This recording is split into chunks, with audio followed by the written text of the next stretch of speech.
мною принято решение о проведении специальной военной операции. The vehicles in general are pretty important right now because we had like 100,000 soldiers in the beginning of the war, or 2,000. Now we have over 500,000, and they need wheels.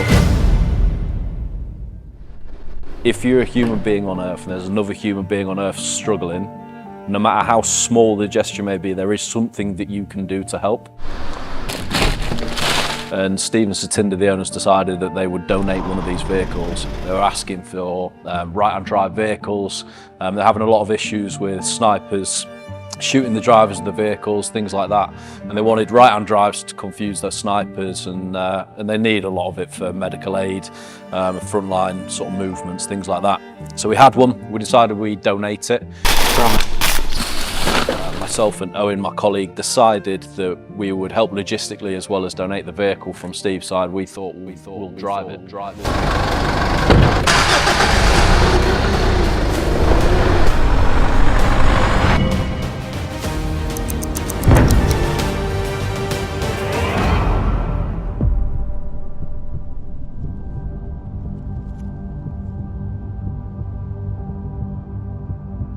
So we've been on the road for about 5 hours. We're about 10 minutes away from his destination now. I'm going to top this up with fuel ready for the morning, get to the hotel. Looking forward to meet everyone else who's joining us on this convoy.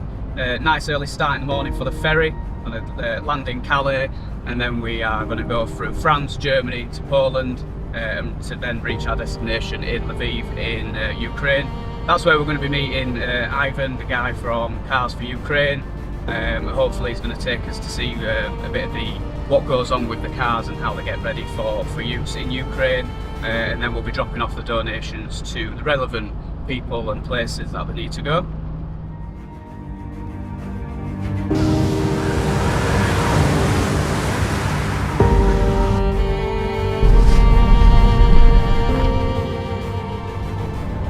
Somebody who I knew personally died on the front line. And that has created my passion even more to get this stuff done for those people. The Ukrainians are fighting Russian equipment with basic stuff. It's going to be a hard fight, it's going to be a long fight. They do without power, they do without electricity, hot water, heating. And what I've been there at minus 11 degrees, and there's no heating, no hot water. No electricity, and it brings you back to earth with a bump at how these people live and survive, and they do it with a smile.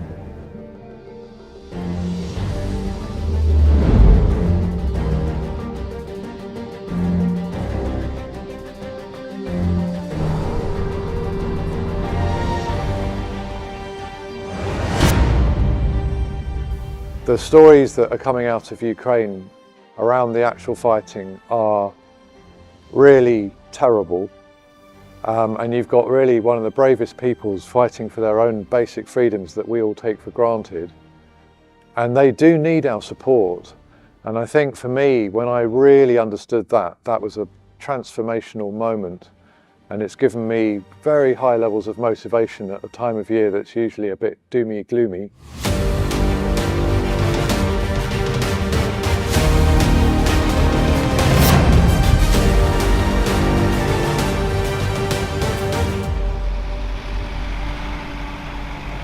So we've arrived in Lviv. We got in very late last night. This morning we're heading over to meet Ivan, one of the guys from Cars for Ukraine that we've dealt with a lot on the phone, getting the trip sorted. We're going to be going to some of the welding shops, the fabrication areas where they're getting these cars prepared for the various bits that they're going to be used for with the Ukrainian army.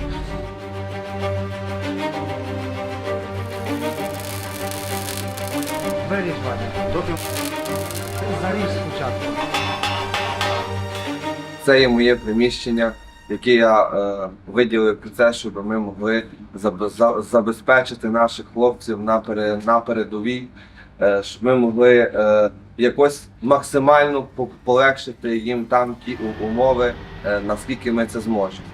Ріжемо плазмою, варимо бронюємо автомобілі.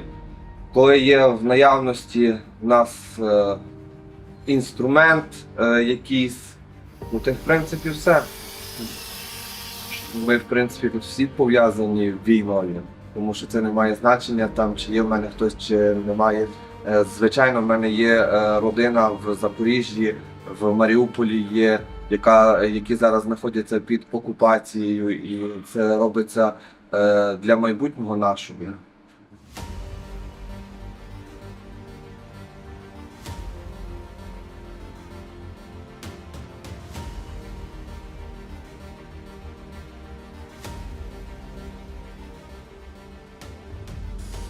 Мене звати Сергій Виговський, я з України, з-під міста Броди.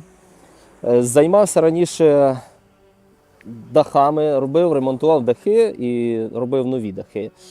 І тепер під час війни почав займатися виготовленням та підготовкою турелей для кулеметів, які потім використовують військові в воєнних цілях. Тобто в боротьбі проти російської окупації. Ми виготовляємо турелі різних типів. Є турелі, які розміщені наперед, є такі, що розміщені дозаду, а є такі, що розміщені по центру для руху на 360 градусів. В основному ми використовуємо турелі, які розміщені допереду і дозаду, під крупнокаліберні кулемети, які є дуже великі і їх незручно використовувати на 360 градусів. Тому ми придумали робити їх або наперед, або назад. І також військові їх використовують в різних діях, чи то в наступальних, чи то в оборонних. Для того, для зручності ми робимо їх якось конкретно в одну сторону. Турелі на 360 градусів – це є більш універсальна така позиція чи конструкція, яку можна універсально використовувати або наперед, або назад, можливо і в сторони можна стріляти, але це розраховано більш для компактніших кулеметів, наприклад, під 7,62 калібр. Тому придумали такі саме позиції. Ці турелі, які використовуються на 360, я вважаю, що вони є менш стійкіші, а ті, що під крупнокаліберні кулемети, вони більш стабільніші і можуть витримувати досить велике навантаження.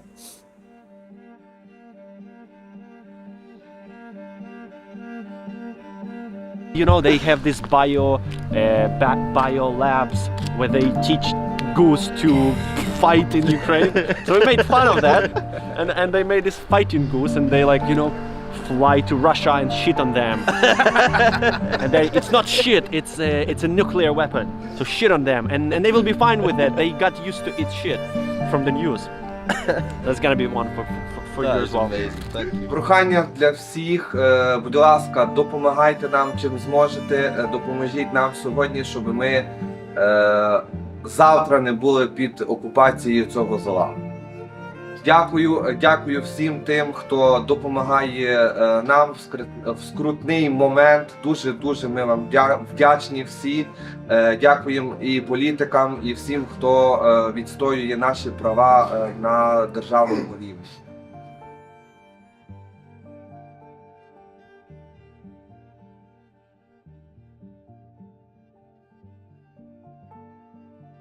I would like to thank everybody who is already helping us, who has helped us before. Without you, that would be impossible. Without Western help, as the weapons also would be impossible. But the cars, also very important thing. It's not a tank, but it's kind of nearly as a tank with the things that we do on them. So having a lot of foreigners actually coming to Ukraine, bringing cars, donating, will eventually help us to win the war 100%. So thank you guys all for doing that. We really appreciate that. And I hope we will celebrate our victory in Crimea as soon as possible. Children, adults, normal people, just like us in the UK, but they're fighting a war. Give them help. Slava Ukraine.